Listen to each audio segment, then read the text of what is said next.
Outstanding, ladies and gentlemen, outstanding. Only those that can see the invisible can do the impossible. You have to be able to see what doesn't exist in order to be able to pull off or achieve what in most people's minds seems to be impossible. Only those that can see the invisible can do what seems to be impossible. What I want to share with you is how to begin to get a larger vision of yourself and how to begin to make this your decade. Because in order to do that, it's going to be very challenging. It's going to require a lot of work on your part, an ongoing process of personal and professional self-mastery. And it's going to require that you begin to see yourself worthy of the requirements in terms of effort, in terms of commitment, in terms of action, in terms of preparation, or whatever it is that you need to do in order to take your life where you want to take it. So one of the first things I ask you to do is I want you to look at your life right now and think about something that's important to you, something that gives your life a sense of value. Think about something that you'd like to have, or something you'd like to create for you or your family or for society. I want you to hold this thought in mind. Now, one of the first things I want you to do is don't worry about the inner conversation that you're going to have. Don't worry about how you're going to do it. That's going to come. You're going to develop a plan of action. You will find a way. You'll become the kind of person that can attract the people, the resources, and everything you need in order to make that become reality. But I want you to be mindful of your inner conversations. That inner conversation, ladies and gentlemen, is the reason that most people take their greatness, take their ideas to the graveyard with them. You know, the wealthiest place on the planet, a minister said recently, and it was so true, is not the gold mines in the various areas of the world or the diamond mines. The wealthiest place on the planet is the graveyard. Because in the graveyard we will find inventions that we never ever were exposed to, ideas, dreams that never became reality, hopes and aspirations that were never acted upon. Because most people allow that inner conversation, for whatever reason, to keep them from ever pursuing their goals. So let us begin to look at what's required in order to make this our decade. Why is it that most people don't ever reach their goals or live up to their true potential? One is fear. And there are only two kinds of fears that we're born with: the fear of falling and the fear of a loud sound. All other fears we learn, like the fear of failure. The next is the fear of success. That's one of the major challenges I had to deal with. I was working on a major project, and after it began to grow and it was extremely successful, I panicked and I walked away from it and gave it to someone else because I didn't believe that I could handle it. The other thing that keeps most people from reaching their goals is that a lot of people become comfortable. They stop growing. They stop wanting anything. They become satisfied. They stop looking at ways in which they can improve themselves. They stop putting things in front of them. I was reading something by a great man, George Bernard Shaw, and he said something to the effect that to have succeeded is to have finished one's business on earth, like the male spider who is killed by the female spider the moment he has succeeded in his courtship. And he goes on to say, I like a state of continual becoming with a goal in front and not behind. The other thing that keeps us from reaching our goal is not feeling worthy. That's where a lot of people get stuck. Because see, when you don't feel worthy of your goal, you will begin to unconsciously engage in self-destructive behavior, like procrastinating, constantly putting things off, squandering your time, and that's what life is made of. Something else that keeps us from reaching our goal, and that is many times because we spend so much time complaining and blaming everybody or everything. They might moan and groan about their job. I'm sick of this job. I'm sick of you. And they just moan and groan and complain all the time and never do anything about it. They haven't got to the point where they're sick and tired of being sick and tired. They just have enough energy to complain about it, and they consider that, in fact, they believe that that's equivalent to doing something about it, just complaining. No, that can't get you where you want to go. That cannot create your reality for you. The other thing that keeps most people from realizing their true greatness and their true potential, circumstances, their environment. There are many people who believe because of where they're born, because of the area where they are in life and where they find themselves, that's all they know. Given my circumstances, ladies and gentlemen, I shouldn't be doing what I'm doing right now. See, I know something about you, even not knowing you, that you've got greatness within you. You have the ability to do things that you can't even begin to imagine. You have talents and skills in you that you haven't even begun to reach for yet. So some of you are going to experience a breakthrough. Some of you are going to go back and look at your dreams and brush them off. Some of you are going to begin to look at yourself and say, hey, look here, I know I have not done all that I can do. Whatever goal that you have in mind, I want that to be a goal that will challenge you, something that will make you stretch. It was Osborne who said, unless you attempt to do something beyond that which you've already mastered, you will never grow. What is it that you looked at some point in time and you decided that you couldn't do it, that you talked yourself out of it? Whatever it is, bring it back out there.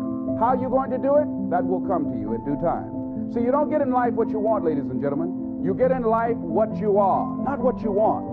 See, the good news is that we can always become more by working to develop ourselves. So the first process of making this your decade, you've got to begin to take a look at your life and look at where are you right now? What are your strengths? What are your weaknesses? What gives your life a sense of fulfillment, a sense of joy? What does a full, rich life means to you? What is it that you could love doing 7 days a week that'll bring a smile to your face? Think about that. In all the areas of your life, your professional life, your personal life, your family life, your spiritual life, what is it that you'd like to have? Once you begin to determine that, that takes you to the next step. And that is, once you decide what it is that you want, now you've got to decide that you deserve that. Repeat after me, please. I deserve the best that life has to offer. I deserve to find my purpose in life. Think of a place where you have suffered. Frustration, overwhelm, anger, sadness, feeling not enough something. And what if there was a quick way to end it? Here's how that can be done in a matter of moments. First, you only suffer because of what you focus on. You're focusing on one of three things. 3 words you want to remember going forward. Loss, less, or never. If you're suffering, it's because your brain believes because you did something to me, or the government did, or the company did, or the other employee did, or I did something, or because you didn't do something, or I didn't do something, I have lost something. Lost love, lost time, lost energy, lost respect, lost significance, lost anything. The illusion of loss makes us suffer. All you've lost was your expectations weren't met. Because there's no guarantee in life. Could we walk across the street and get by a car? Of course we can. That's loss. Everything else is an illusion. It just means your preferences weren't met. The second thing that'll make you suffer is if you think something you did or didn't do, or something someone else did or didn't do, cause you have less of something you value. Less love, less joy, less time, less energy, less acknowledgement. If you feel like you have less, you will suffer. And the third one, and the worst one is, if your brain starts believing that you failed to do something, I failed to do something, or you did something, or I did something, that means I will never have that love, have that joy, have that success, have that acknowledgement, have that freedom. When our brain believes we've lost, or we have less, or we'll never, we suffer. And all those are illusions. The way you get out of it is really simple. You're never going to go from suffering to joy. It's too big a jump. So you go from suffering to appreciating something. How many of you, no matter how bad your life is, there's something you can appreciate? Your health, your children, your life, the country you live. How many got something you can appreciate? Say I. Is there something you can appreciate in every moment, even in the worst moments you've been in? Yes or no? Yes or no? And if you're so smart, which I know you are, you should be easily find those things. All it is you decide, I'm not going to suffer, so when I feel it, within 90 seconds, I figured out what it is. I don't live there. I find something to appreciate. I find something next to enjoy. Second step, once you appreciate and enjoy, I want to learn from this. What can I learn? What can I grow? If in the middle of that problem you learn from that relationship, then it's not about ending a relationship anymore. If you grow from it, you're going to feel alive. And thirdly, third step, after appreciate and enjoy, learn and grow, throw it up. If you do anything loving, if you give anything, if you're grateful, your suffering will end? Are there people that have been concentration camps that were able to end suffering even though there was physical pain? Yes or no? What I learned through all this pain in my body was there's pain and there's suffering. Want to know the difference? Pain is that shock feeling of pressure and tension running up my spine. Suffering is, why did this happen to me? Will I ever be able to do this again? Can I ever get back on stage? How long will this last? The story is the suffering. It's easy to deal with pain. It's the suffering that makes it so hard. Raise your hand if you follow what I'm talking about here. Say I. So I'm going to give you one technique right now. We'll do it really fast so you know it works. Shake your body out. In fact, right now, develop a quick pattern. I want you to make a move that if you made that move, you feel strong instantly. Just try something. Make a strong move of some sort. Make a move. Make a move. Make a move. Make a sound when you just shout the word yes when you make your move. Make your move. Say yes. Say yes. Say yes. Now here's what I want you to do. How many of you have a situation either at home or in your work environment where there's some unfinished business? Where there's a situation with a person or a situation that you need to handle and it's stressful inside when you think about it, so you try not to think about it and do other stuff. But it's got to be handled and you've not handled it. How many got an area where there's some suffering like that? Raise your hand nice and high. Let me see. Virtually everybody. Good. Think of that situation that really bugs you and really think about how it really feels if you really let yourself focus on it. And feel what that suffering would be like. And I want you to pick something that on a scale from 0 to 10, where 10 is total suffer and 0 is no suffering at all, that's in the 8 or above range at least. 7, 8, 9, 10. Don't pick a little one because you won't notice in this quick moment enough for you to feel it. I want you to feel a difference. How many got something that needs to be handled, you've not resolved it, you're either pissed off, or you feel hurt, or you feel worried, or you're concerned, and you've not handled it, and you put it off, and it needs to be handled. Raise your hand if you got, and the pain of it is, if you focus on it, is 7, 8, 9, or 10. Let me see your hands. Awesome. Here's what I want to show you. A group of scientists discovered something about 20 years ago that's amazing. If I measure your brain waves and your heart waves, your EEG and your EKG, you've probably seen them on medical pieces.